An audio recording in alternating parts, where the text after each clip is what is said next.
వక్రతుండ మహాకాయ సూర్యకోటి సమప్రభా నిర్విఘ్నం కురు మే దేవ సర్వకార్యేషు సర్వదా నమస్తే శారదే దేవి సరస్వతిమతిప్రదే రసత్వం మమ జిహ్వాగ్రే సర్వవిద్యా ప్రదా భవ గురవే సర్వలోకానాం భిషజే భవరోగిణాం నిధయే సర్వవిద్యానాం దక్షిణామూర్తయే నమః.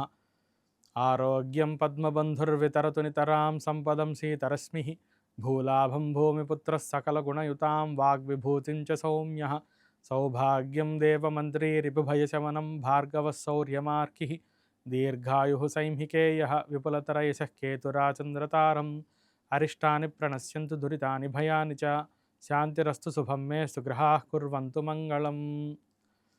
శ్రీ గురుభ్యో నమః. భక్తి భాస్కర ప్రేక్షకులందరికీ కూడా శుభోదయం. వారఫలాలు కార్యక్రమానికి స్వాగతం.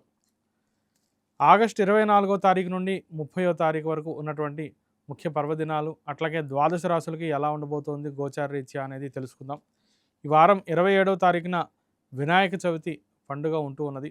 ఆ పర్వదినాన అందరూ కూడా మట్టితో వినాయకుడిని చేసి షోడశోపచార పూజలు చేసి అష్టోత్తర పూజ కానీ లేదా సహస్రనామ అర్చన కానీ చేసి పత్రార్చన కూడా చేసి వినాయకుడి యొక్క అనుగ్రహాన్ని పొంది చేసే ప్రతి పనికి కూడా మనకి ఆదౌ పూజ్యో గణాధిప అని చెప్పారు కాబట్టి విఘ్నాలు లేకుండా అన్ని పనులు కూడా సునాయాసంగా సాగాలి అనే అంశంతో మనకి ఈ వినాయక చతుర్థి ఏర్పడింది. కాబట్టి అందరూ కూడా ఆ వినాయకుని యొక్క అనుగ్రహానికి పాత్రలవుతారని ఆశిస్తూ శుభ నమస్కారం. ఈ వారం గోచారం పరిశీలిస్తే కనుక మనకి మిథున రాశిలో గురు సంచారం ఉంటూ ఉన్నది.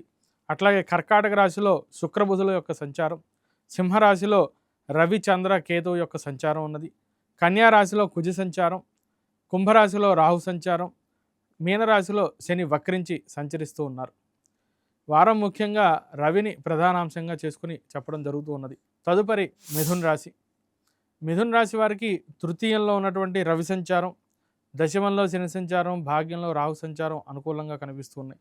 స్థాన ప్రాప్తిం తృతీయే ధరణి చేయుత అని చెప్పారు.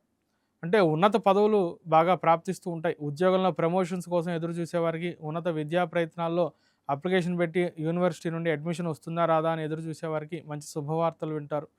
ఉద్యోగంలో అందరి యొక్క ప్రశంసలు లభిస్తూ ఉంటాయి. ఉన్నత వ్యాపార ప్రయత్నాలు కూడా బాగా అనుకూలంగా కనిపిస్తూ ఉన్నాయి.